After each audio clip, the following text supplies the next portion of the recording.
तो नमस्कार दोस्तों, कैसे हैं आप लोग सभी। आशा करते हैं अच्छे होंगे। तो दोस्तों आज एक बहुत ही इंटरेस्टिंग और बहुत ही ज़बरदस्त कहानी आपके सामने लाए हैं। मेरा नाम है सोम शर्मा और दोस्तों आप सभी के सामने एक ऐसी दुख भरी कहानी लाए हैं जो एक लड़का किसी लड़की से बहुत बेइंतहा मोहब्बत करता था, लेकिन उस लड़की ने उस लड़की की ज़िंदगी नरक से बदतर कर दी। तो जानते हैं दोस्तों कहानी क्या है और कैसे उस लड़के को उस लड़की से प्यार हुआ है। तो चलते हैं दोस्तों, आज से कुछ साल पहले जब दोस्तों 1975 की समय बात है, जब देश को आज़ाद होते समय कुछ ही साल हुए थे दोस्तों, तब एक लड़का जो कि मध्य प्रदेश का रहने वाला था, वो एक बहुत ही मध्यम वर्ग व्यक्ति के परिवार से बिलोंग करता था। उसकी आर्थिक स्थिति अच्छी नहीं थी, उसके परिवार के माँ बाप की स्थिति अच्छी नहीं थी। उसके माँ बाप एक किसान थे और उसके परिवार में उसके भाई बहन भी थे, लेकिन घर में सबसे बड़ा भाई था और इसको कमाने बाहर जाना पड़ा।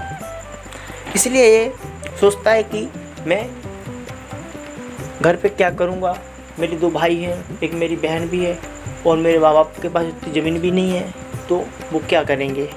तो ये सब सोच समझ के ये लड़का बाहर शहर की ओर काम करने के लिए चल दिया पड़ता है, जिसका नाम रोहन होता है।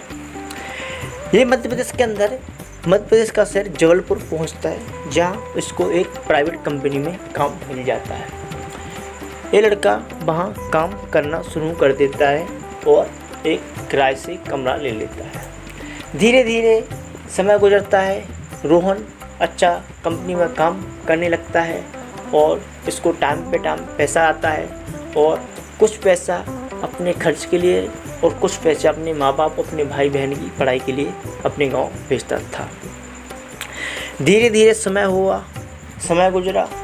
रोहन को काम करते करते 1 वर्ष हो गया। फिर इसको एक लड़की से मुलाकात होती है, उसी कंपनी में जिस कंपनी में एक काम करता था। जस्ट उसी कंपनी के बगल में एक कॉलेज था, जिस कॉलेज में रोहन को एक लड़की से मुलाकात होती है। रोहन वैसे तो काम पर कभी कभी ऑटो से जाता था, नहीं तो कभी कभी वो अपनी साइकिल से जाता था। फिर एक समय ऐसा आया कि जब रोहन ने एक अपने पास छोटी सी मोटरसाइकिल ले ली, जो बहुत ओल्ड मॉडल की थी। रोहन को जब कंपनी में काम करते करते वर्ष भर हो गया, तो उस दिन उसको उसी लड़की से मुलाकात हुई जिस लड़की का मैंने आपसे जिक्र करा था। उस लड़की का नाम है रोहिणी का। रोहिणी का अपने कॉलेज जाती थी और कॉलेज से घर आती थी और कुछ काम नहीं करती थी। रोहिणी का माँ बाप एक पहले से ही सरकारी नौकरी में काम करते थे और अच्छा खासा पैसा कमाते थे, तो नौकरी रोहिणी भी सोचती थी मैं भी एक सरकारी अफसर बनूंगी और अच्छा खासा पैसा कमाऊंगी और नाम कमाऊंगी। एक समय की बात, जब रोहन अपनी कंपनी से निकलता है, जब उसकी छुट्टी होती है तो शाम के करीब 7-8 बज रहे होते हैं। तभी रोहन उसी रास्ते से निकलता जिस रास्ते से रोहिणी का कॉलेज आती थी।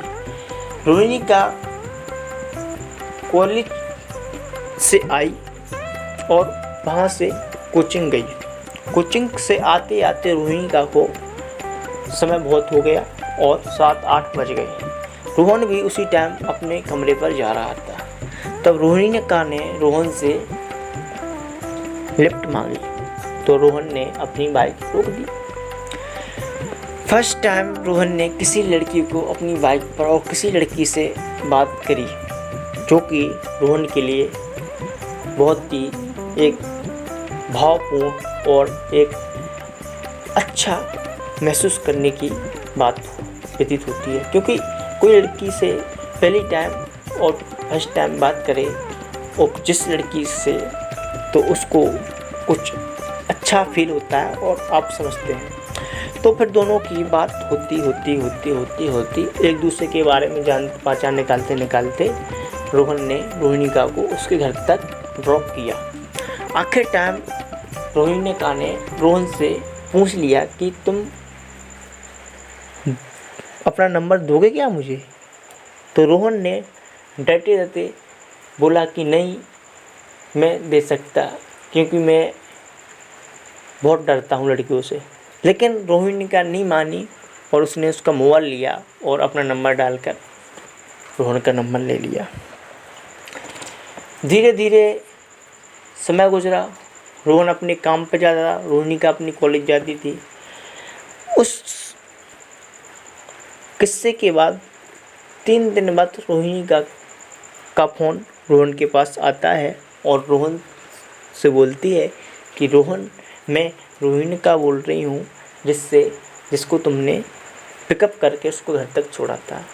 आज मेरा बर्थडे है और मैं तुम्हारे घर से, जहाँ तुम रहती हो, वहाँ से 10 मकान छोड़ कर रहती हूँ। मुझे पता है कि तुम कहाँ रहते हो। आज मेरा बर्थडे है, क्या तुम मेरे बर्थडे में शामिल होना चाहते हो? क्या आओगे? तो रोहन बेचारा एक सीधा साधा लड़का था, तो वो उसको हाँ बोल देता है और बाज़ार की तरफ चल पड़ता है।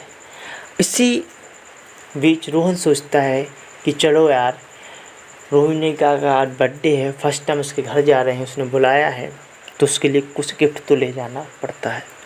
तो रोहन मार्केट से, बाज़ार से एक छोटा सा क्यूट सा एक गुड्डा लेता है और उस पर आर नाम का एक वर्ड अंकित रहता है। रोहन जल्द पल में उसको पैक करता है और अपने कमरे पर आता है और कपड़े पहनकर सज धज कर रोहिणी के बर्थडे में पहुंचता है। बहुत से लड़के, बहुत से लड़कियां आए थे रोहिणी के बर्थडे में। रोहन सबसे लास्ट में पहुंचता है, तब वहाँ केक कट चुका था और सब लोग खाना खा रहे थे। तो रोहन गेट के बाहर खड़ा रोहिणी का इंतज़ार करते करते लौटने वाला था। तभी रोहिणी का आवाज़ आता है और बोलती है, रोहन रुको, अंदर आओ ना, क्यों भागे जा रहे हो, आओ अंदर, खाना खा के जाओ। तो रोहन पीछे मुड़ता है और रोहिणी के घर में दाखिल होता है। तब पहली बार रोहन रोहिणी की फैमिली से मिलता है और उसके दोस्तों से मिलता है। सब दोस्त अपना अपना परिचय देते हैं कि मैं कोई कंपनी में, मैं कोई प्राइवेट काम करता हूँ, मैं यहाँ काम करता हूँ, मेरे पापा ये हैं, मेरे पापा वो हैं, सब पैसे वाले थे। लेकिन जब रोहन की बात आती है बताने की, तो रोहन चुपचाप बैठा रहता है और एक ही बात बोलता है कि मैं एक मज़दूर हूँ और एक प्राइवेट कंपनी में काम करता हूँ। सब लोग उसकी हंसी उड़ाने लगते हैं। तभी रोहिणी सबको चुप कराने के लिए बोलती है और सब लोग खाना खाते हैं, सब लोग अपने अपने घर निकल जाते हैं। और आखिरी टाइम जब रोहन जाने वाला होता है, तब रोहिणी उसको बुलाती है और अपने छत पर ले जाती है और रोहिणी बोलती है कि तुम मेरे लिए कुछ नहीं लाए। तो रोहन बोलता है, मैं तुम्हारे लिए लाया हूँ, और वो भी एक गुड्डा। तो रोहन अपने बैग में से निकाल कर रोहिणी को वो गुड्डा देता है। रोहिणी बहुत खुश होती है और रोहन को अपने गले से लगा लेती है। रोहन को ऐसा लगा जैसे कि फर्स्ट टाइम किसी ने और किसी सुंदर चीज़ ने पहली बार उसको अपनी तरफ आकर्षित करा हो। आज रोहन फर्स्ट टाइम किसी लड़की से गले मिलना एक बहुत बड़ी खुशी से कम नहीं था, जो कि एक गरीब व्यक्ति के लिए, एक भूखे व्यक्ति के लिए खाना से मिलने से कम नहीं होगा। तो रोहन भी बहुत खुश हो जाता है और रोहिणी को गले लगा